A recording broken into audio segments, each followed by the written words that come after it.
भावार्थ 294 का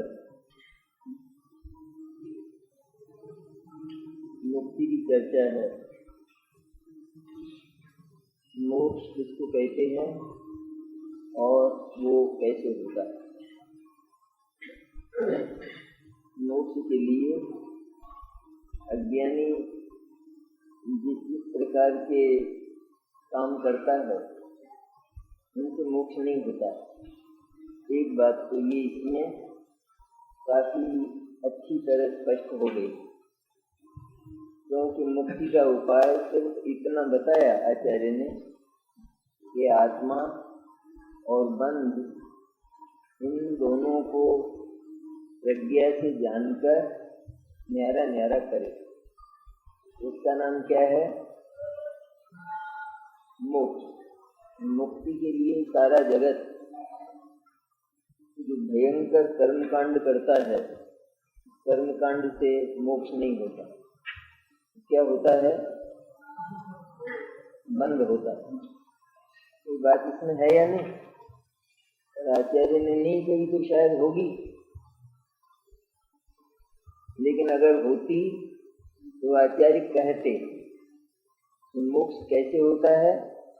जिस उपाय से मोक्ष होता है उसका प्रतिपादन मोक्ष के अधिकार में अवश्य किया जाता है, लेकिन वो नहीं किया।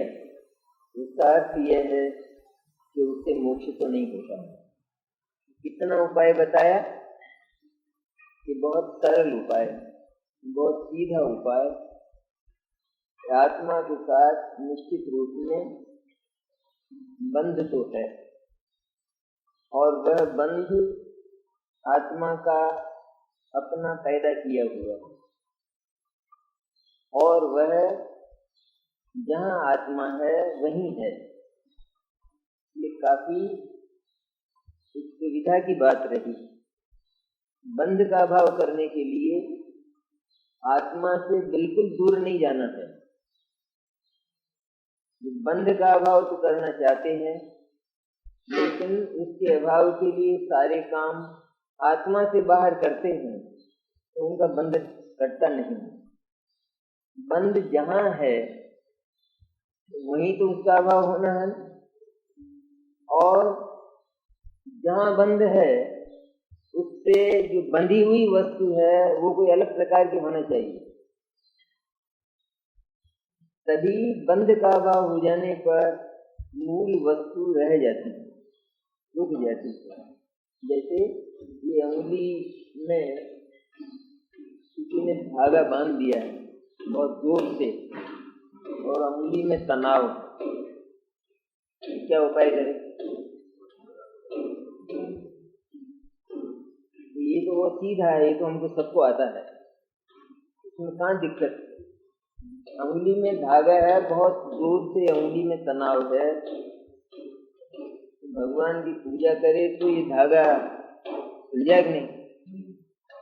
बहुत सारा दान करे, उपवास करे, इसके स्थान पर क्या करे? तो सबसे पहले तो ये जाने ये अंगुली बंधी हुई है और धागा किस ओर लिपटा हुआ, ठीक है? उससे विपरीत दिशा में उस धागे को घुमाए तो अंगुली खुल जाएगी। बंधन कहाँ है? अंगुली में। अंगुली में और अंगुली में बंधन नहीं है, ये दोनों बातें एक ही साथ है। इसका नाम अनेकांत। बंधन अंगुली में है, इससे ये सुविधा रही कि हम अंगुली से दूर बंधन की तलाश नहीं करेंगे, और बंधन के नाश के लिए अंगुली से दूर हम कोई काम नहीं करेंगे। जितना काम करेंगे वो हम इस अंगुली की सीमा में करेंगे। और क्या करेंगे? तो सबसे पहले ये जानेंगे कि ये जो बंधन है ये और अंगुली, ये दो चीज है बंधन अंगुली में, लेकिन अंगुली में बंधन होने पर भी अंगुली बंधन से भिन्न ही है बंधन के समय, इसीलिए बंधन खुल जाता है, इसका अभाव हो जाता है और अंगुली बच जाती है। ये तो अपन जानते हैं, बस इतना ही यहाँ करना है। ठीक ऐसी कैसी बात है।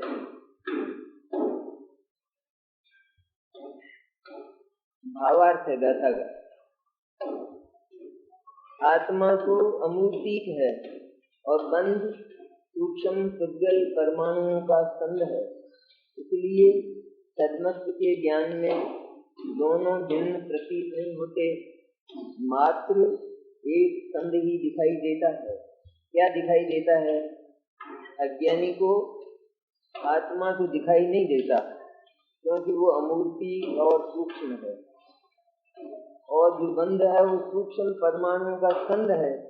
इसलिए क्या है कि दोनों मिले हुए हैं, मिल तो नहीं गए हैं पूरे, लेकिन मिले हुए हैं। मन दोनों एक जगह हैं और सूक्ष्म होने के कारण इसको आत्मा और कर्म न्यारे न्यारे प्रतीत नहीं होते। तो क्या प्रतीत होता है कि आत्मा ही बंधा हुआ है, ऐसा इसको भ्रम हुआ। मात्र एक स्कंध ही दिखाई देता है, एक स्कंध ही सारा का सारा नजर आता है आत्मा का और कर्मों का, और इससे इसको ऐसा लगता है। वो भी शास्त्र से कर्म देखा किसी ने? कर्म नहीं देखा किसी ने, अपने में से नहीं देखा। अल्लाह तो बहुत है, कर्मों ने बांधा, कर्मों ने बांधा। आज तक कर्म को किसी ने कौन से रंग का होता है? राशीलाल जी, कौन से रंग का होता कर्म है? तुम बता, रंग पूछ रहा हूँ, रंग नहीं होता कर्म का? जयकुमार, रंग होता नहीं कर्म है? होता है कर्म का रंग होता है? कौन सा होता है?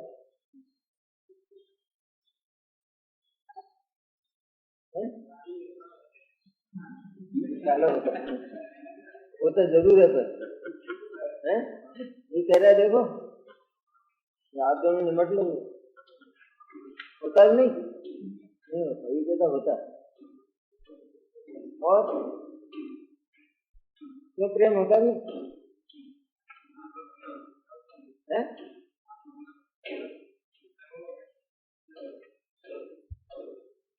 सूक्ष्म पुद्गल परमाणु का स्कंध बताया, बंधु को बताया कि रात की चर्चा भी कर लेंगे, जरा शांति रखना, थोड़ी सी रात की चर्चा करते आए ना, वो भी कर लेंगे। लेकिन पुद्गल का पिंड है तो रंग नहीं होगा, गाजीलाल जी, रंग नहीं होगा। जो पुद्गल है उसमें रंग नहीं होगा। तो सूक्ष्म पुद्गल परमाणु का स्कंध भाव कर्म होता है क्या? काला होता होगा, वो एक अलग बात है, होता काला भी हो सकता। ऐसे ही होते हैं खराब रंग कर्मों के, बहुत बढ़िया सुंदर रंग नहीं होता।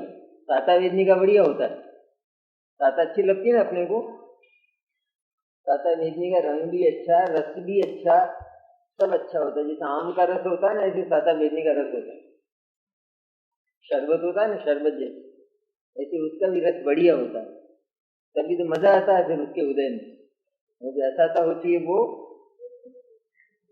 उसके परमाणु भी ढंग के होते हैं।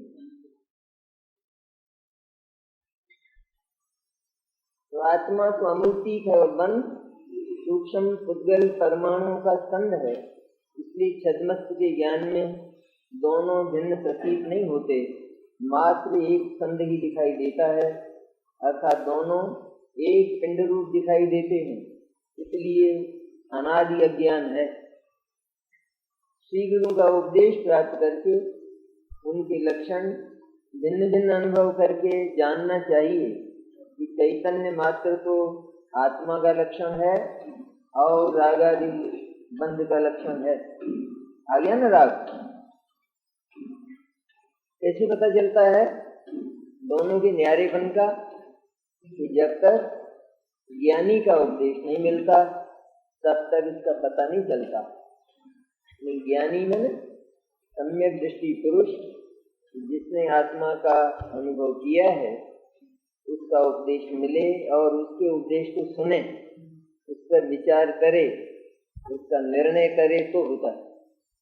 सुनने मात्र से तो भगवान के उपदेश से भी नहीं होता। भगवान तीर्थंकर का समोत्तरण साक्षात चला जाए और वहाँ भगवान के रूप को देखकर मुग्ध हो जाए, क्योंकि आदत है ना जीव की, तो भगवान का रूप बहुत सुंदर होता है, बहुत ही सुंदर होता है रूप भगवान का। और समोत्सरण की शोभा संबल गार्डन नहीं होते तो हैं गार्डन वहां,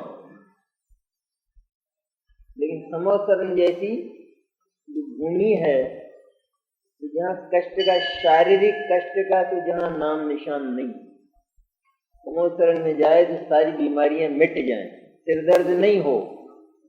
अब भगवान की दिव्य धुनी कितने समय हो, एक बार में कितने समय होती, पौने 2 घड़ी घंटे, एक घड़ी होती है भगवान की दिव्य धुनी, 4 घड़ी होती है, एक घड़ी होती 24 मिनट।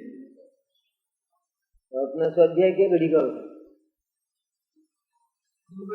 एक घड़ी के, जिसमें तो लोग अब समाधि लेने लगते हैं। भगवान की दिव्य ध्वनि चौगने समय होती है और 4 टाइम है ना। वहां भी लोग मस्त हो जाते होंगे अपनी तरह से।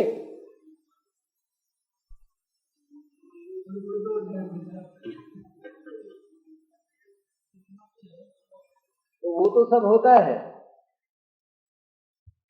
भगवान के प्रति अत्यंत प्रेम, सब कुछ होता है। वो शारीरिक व्याधि नहीं, निद्रा नहीं, प्रमाद नहीं, और कुछ नहीं होता।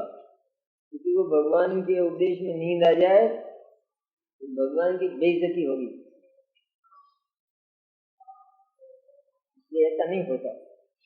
भगवान का भी महान पुण्य, सुनने वाले का भी महान पुण्य होता है, लेकिन पुण्य से तत्व की उपलब्धि नहीं होती। बस पुण्य इतना काम करता है कि उसको नींद नहीं आएगी, भगवान की वाणी उसको ऐसी लगेगी कि जैसे कोई अमृत पिलाया जा रहा हो। ये तो सब होगा, लेकिन समझेगा नहीं तो देशना लब्धि तक नहीं होगी, और तो बहुत दूर की बात, सम्यक दर्शन होना बहुत दूर की बात है, लेकिन देशना लब्धि भी नहीं होगी। और भगवान से बड़े उपदेशक या निमित्त दुनिया में दूसरे नहीं हो सकते। इसलिए जीव का अपना ही पुरुषार्थ, और वो भी बुद्धि अर्थात प्रज्ञा, वो जागृत होना चाहिए, तब जनवाणी समझ में आती है। इसलिए लिखा श्री गुरुओं का उपदेश प्राप्त करके, ये एक नियम बताया कि जो अपरिचित विषय है आत्मा, आत्मा को, आत्मा का, आत्मा के स्वरूप का सदा से ही पता नहीं। जैसे किसी को अपने घर में भीतर गड़े हुए धन का सदा से ही पता नहीं, सदा से ही पता नहीं। अपने मुमुक्षु थे एक ललितपुर, उनके छापा हुआ है, छापे वाले, इनकम टैक्स वाले, उनके एक कलघर था, कलघर का भ्रम था टैक्स वालों को, इनको कोई भ्रम नहीं था, वो कुछ नहीं है।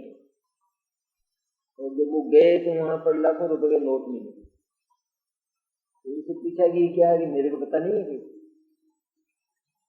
उनका मेरे को नहीं मालूम, तो मैंने देखा ही नहीं। सच्ची बात, ललितपुर की बात, जिन्होंने शिलान्यास में 25,000 रुपये दिया है। इसी तरह आत्मा अपरिचित तत्व है, और आत्मा के निधान बहुत गहरे हैं और अपरिमित हैं, लेकिन स्वयं आत्मा को उनका पता नहीं। इसलिए जब तक ज्ञानी का उपदेश, ज्ञानी की वाणी न मिले, तब तक आत्मा के स्वरूप का और आत्मा के निधानों का पता नहीं चलता है। ये नियम है। इसलिए श्री गुरुओं का उपदेश प्राप्त करके उनके लक्षण भिन्न भिन्न अनुभव करके जानना चाहिए कि चैतन्य मात्र तो आत्मा का लक्षण है और रागादिक बंध का लक्षण है। ये राग प्रति समय अनुभव में आता है, चाहे वो पाप रूप हो अथवा वो पुण्य रूप हो, लेकिन जहाँ जहाँ राग है वहाँ वहाँ बंध है। लक्षण क्या होता है? लक्षण मैंने क्या है? लक्षण मैंने जहाँ लक्षण पाया जाता है तो वहाँ पर लक्ष्य अवश्य पाया जाता है। जहाँ जहाँ राग है वहाँ वहाँ कर्म का बंध है। जहाँ जहाँ अपराध है ना, राग है मैंने क्या है? अपराध है तो वहां पर बंधन पाए जाते हैं, इसलिए रागादिक बंध का लक्षण है। तथापि वे मात्र एक या एक भाव की अति निकटता से एक जैसे ही दिखाई देते हैं, क्योंकि इसको लक्षणों का पता नहीं है, इसलिए। और इनमें क्या है संबंध, क्या है इनमें संबंध? तो वास्तव में कुछ नहीं है, सिर्फ इतना संबंध है कि राग वो आत्मा में जानने में आ जाता है, क्योंकि आत्मा ज्ञान वाला है। आत्मा में प्रति समय जानन क्रिया होती है, और उस जानन क्रिया का, जानने के व्यवसाय का कोई न कोई पदार्थ अवश्य ज्ञेय बनता है। बनेगा नहीं? जब जानने की क्रिया होगी, जानने का व्यवसाय होगा, तो उसका कोई विषय होगा नहीं, तो उसका विषय राग हो जाता है, क्योंकि राग है ना, वहाँ चल रहा है ना राग भीतर, पाप रूप और पुण्य रूप राग चलता है, तो वह ज्ञान में ज्ञात हो जाता है। अज्ञानी को ऐसा लगता है कि ज्ञान और राग ये दोनों एक ही हैं। क्या मानता है वो? कि ये मैं ही रागी हूँ, ऐसा मानता है। शरीर में जैसे रोग हो जाए और ललाई सी आने लगे, तो जो है प्रतिबुद्ध है उसको ऐसा लगता है कि अपना स्वास्थ्य अच्छा हो रहा है। ललाई सी आने लगे, उसको लगता है कि स्वास्थ्य जरा ठीक होता जा रहा है, जब असलियत क्या है तो उसका क्षय होता जा रहा है। इसी तरह राग का, जो राग वो बंध का लक्षण है। जहाँ राग है वहाँ समझना कि बंध है। तो आत्मा को कैसे पहचाना जाए? कि आत्मा को तो सिर्फ चैतन्य लक्षण से, अर्थात जानन भाव से, जानन स्वभाव से, जानन क्रिया से पहचाना जाए। जितना जानना तो जानते हैं, जानना कोई नहीं जानता, जानना तो जानता है, बस ये जितना जानना है उतना आत्मा है। बस इसके अतिरिक्त अन्य आत्मा, जानने के अतिरिक्त अन्य जितने भाव हैं ये सबके सब आत्मा नहीं है। इसलिए राग ज्ञान नहीं है, राग में ज्ञान नहीं है, राग में आत्मा नहीं है, इसलिए राग आत्मा नहीं हो सकता। इसलिए राग आत्मा से भिन्न तत्व है। आत्मा के साथ होने पर भी, आत्मा के साथ एक में जैसा नजर आने पर भी राग आत्मा से भिन्न तत्व है। सब्जी जब बनाते हैं तो लगता है ना खारी है, अथवा इसमें नमक नहीं है, खारी है, खारी ऐसी लगती है। जैसे किसी ने मटर की सब्जी बनाई और कहा कि मटर तो खारे हैं, तब कैसे पता चलता है कि मटर खारा नहीं है? क्या खारा है? नमक खारा है। ये मटर और नमक एक ही है, नमक खारा। कैसे पता चलता है? कि जब एक मटर के दाने को अलग से लेकर चबाया जाए तो क्या उसके भीतर ही नमक निकलता है? तब क्या लगता है ये तो फीका है। तब पता लगा कि नमक और मटर ये दो चीज हैं। और जो बालक है उसको ऐसा लगता है कि सारा का सारा एक ही है, इसलिए वो कहता है कि मटर खारा है।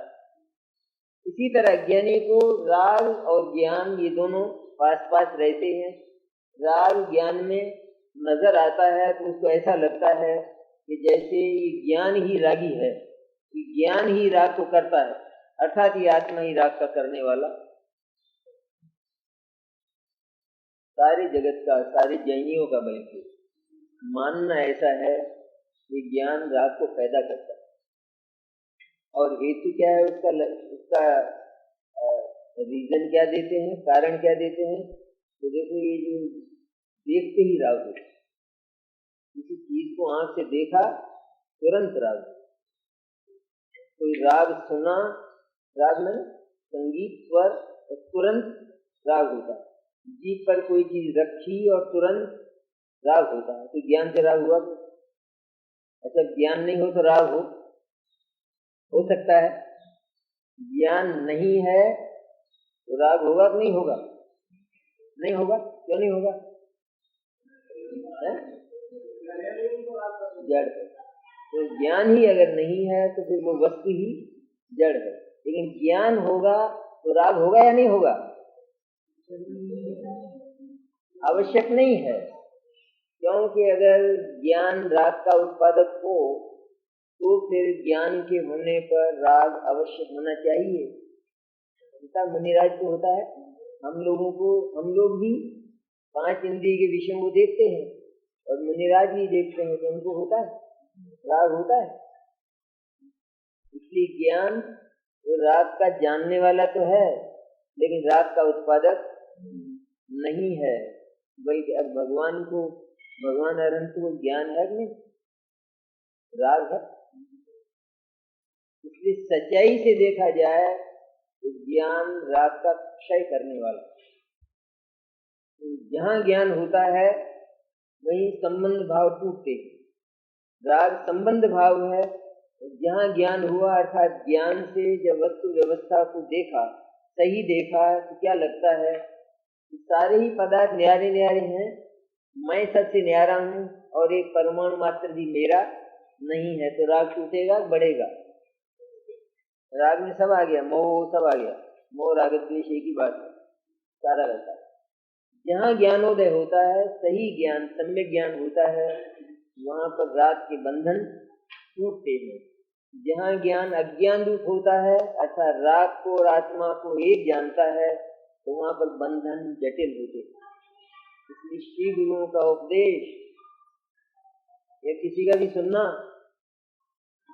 नहीं, गीता में नहीं मिले, गीता में नहीं मिले ये उपदेश। क्यों?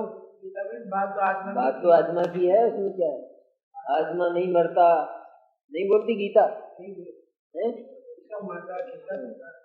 अर्जुन, आत्मा मरता नहीं है, इसलिए युद्ध कर। कितना बढ़िया उपदेश। आत्मा मरता नहीं है, ये जो तुझे दिखाई देते हैं ये तो सब मेरा परिवार है, कोई मेरा भाई है तो कोई मेरा मामा है, ये सब तुझे दिखाई दे रहे हैं, तो मोह में पड़ गया है। क्या विचार कर के आत्मा मरता नहीं है, ये विचार कर, और फिर तीर चला इनके ऊपर। देखो कितना बढ़िया उपदेश है।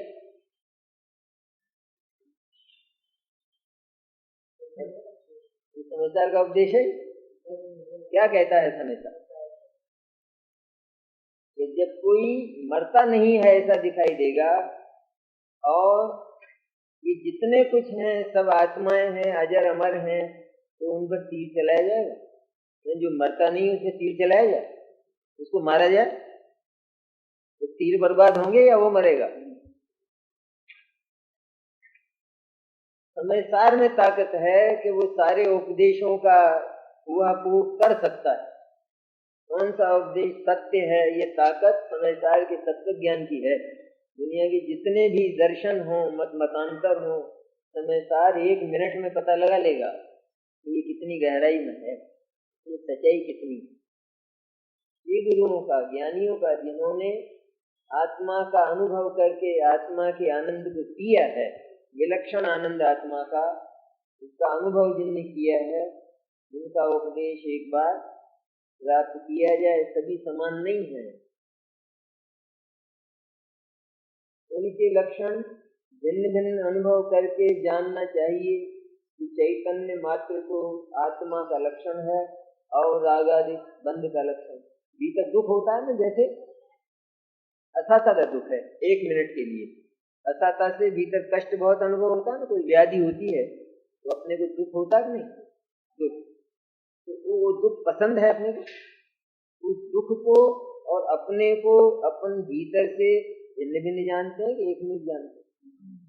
इतना तो जानते हैं कि दुख मेरे को ही हो रहा है, तो इतना जरूर जानते हैं कि दुख में और मेरे में कोई अंतर है, बीच में कोई ऐसी संधि है कि दुख का नाश हो सकता है और मैं पूरा का पूरा रह जाऊं। इतना तो जानता है। इसका नाम भेद विज्ञान है। इसमें नहीं करना शरीर में और उसमें, ये आत्मा में और राग में करना। उसमें तो सारी दुनिया किए बैठी है। मेरे को जो व्याधि हुई है वो और मैं, इनके बीच में अंतर है। एक जगह है ऐसी कि जहाँ ये दोनों बिल्कुल न्यारे न्यारे हैं, एक लगते एक हैं क्योंकि जगह दोनों की एक है, इसलिए एक लगते हैं।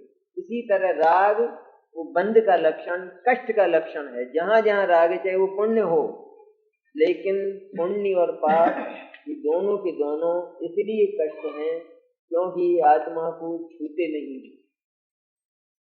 पाप को तो ये अधिकार है ही नहीं कि वो आत्मा को छू सके, लेकिन पुण्य को भी ये अधिकार नहीं है कि वो आत्मा का स्पर्श कर सके। क्यों नहीं करेगा वो?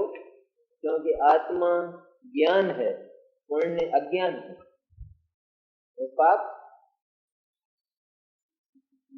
भी अज्ञान भाव। कर लाए प्रश्न, कर लाए थानो प्रश्न था ना, ऐसा ही प्रश्न को धर के बैठ जाया करो, चर्चा मत किया करो। क्या था प्रश्न? पुण्य में ज्ञान है कि नहीं? कर लाए? कौन कौन करके लाए भाई? बोल विनोद, क्या हुआ? पुण्य में ज्ञान, पाप में तो है ही नहीं। देखो पाप वाप की बातें हैं, पाप की बात नहीं की जाती जैन मंदिर में।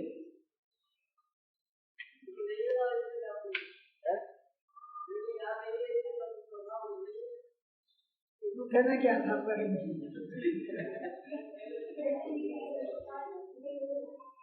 हमको तलाशी लेना है।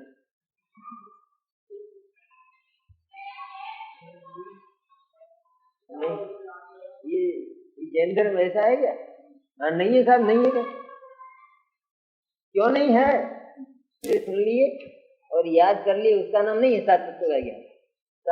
हर तत्व युक्ति से जाना जाए, क्यों ऐसा है, उसका नाम तत्व ज्ञान है। उसका नाम ही मोटा तत्व ज्ञान। सच्चा तत्व ज्ञान तो जब तक अनुभूति न हो तब तक है ही नहीं। उस पुण्य में ज्ञान नहीं, सोच के लाना। फिर और एक और था, दोनों को धर के बैठ गए जैसे कोई।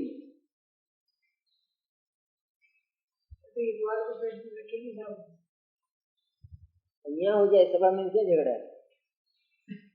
इस बार तो थोड़े से लोग जाने।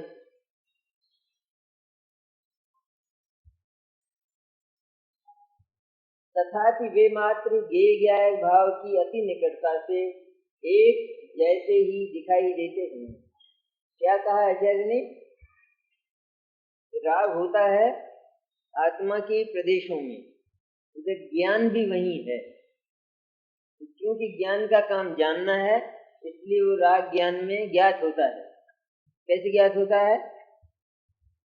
ज्ञान में राग राग बनकर ज्ञात होता है। तो क्या ज्ञात होता है? ज्ञान में राग आता है?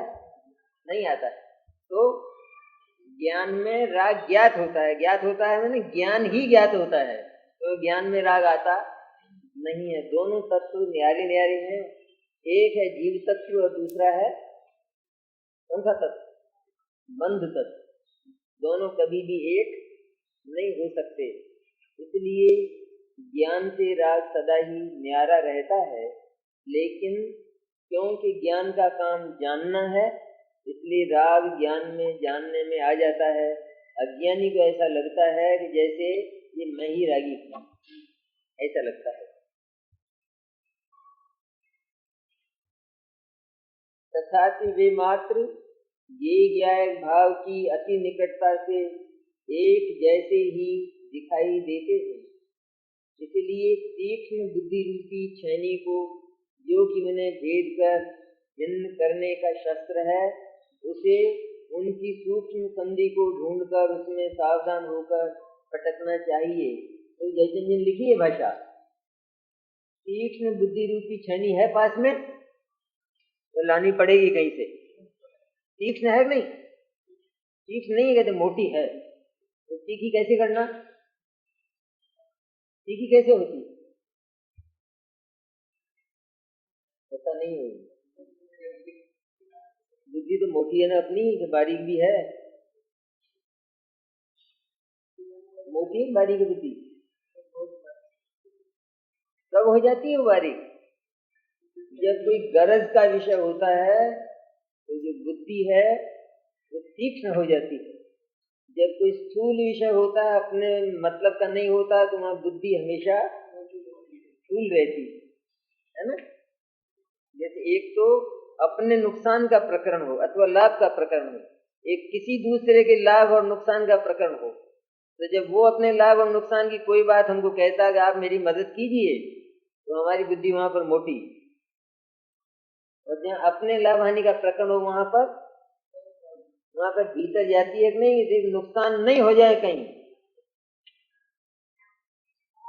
कहां से लाए वो बुद्धि, कहां से लाए? उसी को बारीक कर लिया, वही हो जाती है। नहीं होता, छेनी नहीं होती है, छेनी जिसकी धार मोटी होती है उसी को बारीक नहीं कर लिया जाता है घिसकर। बुद्धि रूपी छेनी को गरज के विषय पर घिसकर तीक्ष्ण किया जाता है। तो वही बुद्धि की जो हमारे पास है वो तीक्ष्ण होती है अगर विषय गरज का हो। अगर ये छटपटाहट हो कि आत्मा को दुख से मुक्त करना ही है, हर कीमत पर, हर मूल्य पर, मरकर भी करना है, अगर ऐसी छटपटाहट हो तो बुद्धि तीक्ष्ण हो जाती है, वरना मोटी रहे तो जगत के विषयों में बारीक होगी। जो कि उन्हें भेद कर भिन्न करने का शस्त्र है, उसे उनकी सूक्ष्म संधि को ढूंढकर उसमें सावधान होकर पटकना चाहिए। भेद कर भिन्न करने का शस्त्र है प्रज्ञा रूपी छेनी, उनकी सूक्ष्म संधि को ढूंढकर। कैसे ढूंढा जाएगा? किसकी संधि ढूंढना है? आत्मा और राग। आत्मा कहाँ कहाँ मिलेगा? जहां जहां जानना है वहां वहां आत्मा है, जहां जानना नहीं है वहां आत्मा नहीं है। राग में ज्ञान नहीं है इसलिए राग आत्मा नहीं है, इसलिए राग और दोनों एक जगह हैं। एक जगह है नहीं? बुखार और आदमी ये दोनों एक जगह है नहीं? नहीं है। इनकी संधि किस जगह है? इनकी संधि कहाँ है? नहीं करता। और बुखार मिटता तो है, तो फिर उनकी संधि में वो इंजेक्शन गिरता होगा तब मिटता है। इनमें संधि है, दोनों एक में एक ही है बिल्कुल। अगर एक में एक हो और इंजेक्शन लगा दिया जाए तो क्या होगा? बुखार तो मिटेगा ही, लेकिन आदमी भी मिट जाएगा। लेकिन दोनों में एक जगह है, कोई अंतर है ऐसा, और उस अंतर में जब वो इंजेक्शन पड़ता है, वो गोली पड़ती है, पड़ती क्या है? वो काम ही वहां करती है। वो डॉक्टर को ढूंढ के भटकता है, लेकिन डॉक्टर को पता है कि नहीं ये जो 98.5 है ये नॉर्मल है, इससे जितना ज्यादा है वो सब वो आदमी नहीं। 98.5 से जितना अधिक है वो आदमी का स्वरूप, आदमी का स्वभाव है, तो वही वो भी या नॉर्मल है वही वो एब नॉर्मल है, दोनों एक ही जगह है। फिर भी जो गोली है, इंजेक्शन है, वो दोनों की संधि में गिरती है और दोनों को न्यारा न्यारा कर देती है। ऐसी की ऐसी स्थिति है सारी। शरीर में जैसे फुंसी हो जाए तो बिल्कुल लाल हो जाती है जगह। कोई कहे तुम तो बड़े लाल हो रहे हो। नहीं नहीं, ये लाल नहीं है, कहते मैं लाल नहीं हूँ। कैसे हो? ये जो आसपास की जगह है ना, ऐसा हो। तो हम जानते हैं नहीं उसकी संधि को कि मैं कितना हूं और बाकी ये सारा का सारा अलग है। तो ये बुद्धि यहाँ काम करती है ना। इसी तरह राग वो तो ललाई है, आत्मा जो है वो धवल है। इन दोनों में संधि है, उसमें बुद्धि की छेनी प्रज्ञा उसमें गिरती है। प्रज्ञा को उसमें पटकना चाहिए, पटकना चाहिए मैंने यत्न पूर्वक सावधानी से उसमें लगाना चाहिए। तो दोनों भिन्न भिन्न दिखाई देने लगते हैं, दोनों न्यारे न्यारे दिखाई देने लगते हैं। जहां न्यारे न्यारे दिखाई दिए, इसके बाद क्या होता है बताना? फिर क्या होता है? तो दोनों न्यारे न्यारे दिखाई देने लगते हैं तो क्या होता है? ऐसा होने पर आत्मा को ज्ञान भाव में ही और बंध को अज्ञान भाव में रखना चाहिए। ऐसा होने पर, ऐसा पता लग जाने पर सदा ही आत्मा को तो ज्ञान में मानना चाहिए। जितना ज्ञान है बस उतना मैं हूँ। आत्मा मैंने कौन? आत्मा मैंने कौन? कोई हिमालय का योगी? तो आत्मा मैंने मैं। आत्मा को तो ज्ञान भाव में, अर्थात मैं कितना हूँ, ये जितना जितना ये जानना है बस उतना तो मैं हूँ। इस तरह निरंतर आत्मा को ज्ञान भाव में मानकर मैं तो मात्र ज्ञान स्वरूप हूँ, इस तरह आत्मा का अनुभव करे तो क्या होता है? तो जो पास में पड़ा हुआ बंध है उसका नाश, ये उसका फल है। बंध को अज्ञान भाव में रखना चाहिए।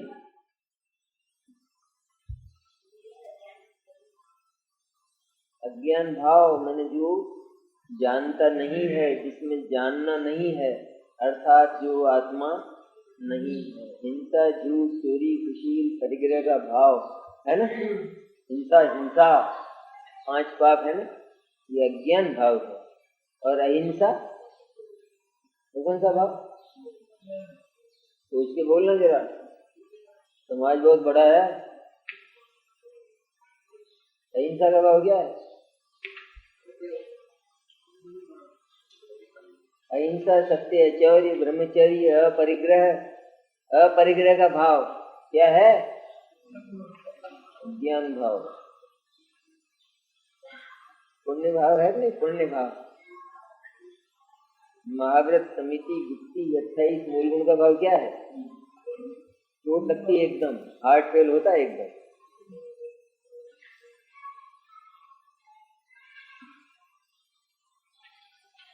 भगवान अरविंद को 28 मूल गुण है कि नहीं? तो जय कुमार कौन सा मूल गुण है भगवान? 28 ही नहीं है, एक दो है भगवान अरविंद को।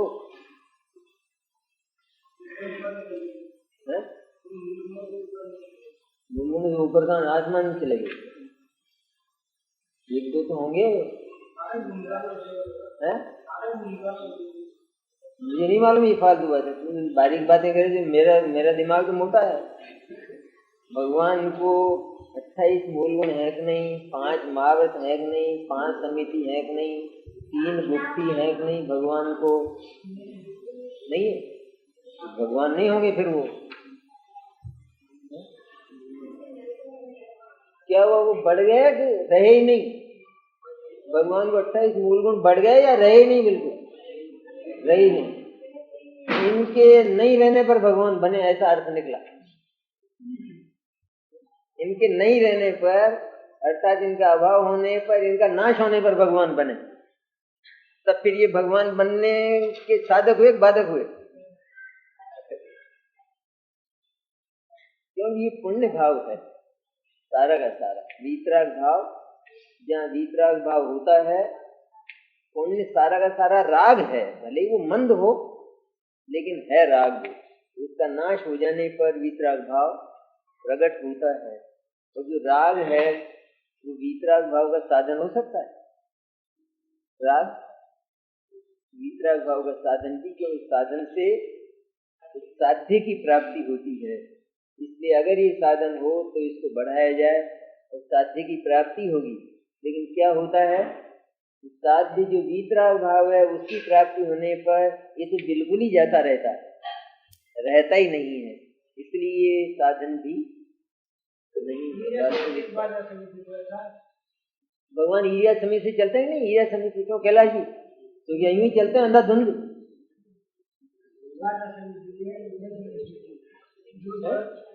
भगवान अंधाधुंध चलते हैं, क्या होता है फिर? चलते हैं, बैठते हैं, भगवान की आंखें खुली रहती है, बंद रहती? भगवान की आंख खुली रहती है, बंद रहती? आधी खुली रहती है चलते समय। तो आंख से दिखता नहीं भगवान को? अरे ज्ञान से दुनिया को ही दिखता है, इसका क्या मतलब? आंख से दिखता नहीं भगवान को। अरे भाई कैसे लोग हो तुम? क्यों दिखता नहीं? रघुनाथ जी भगवान को आंख से दिखता नहीं?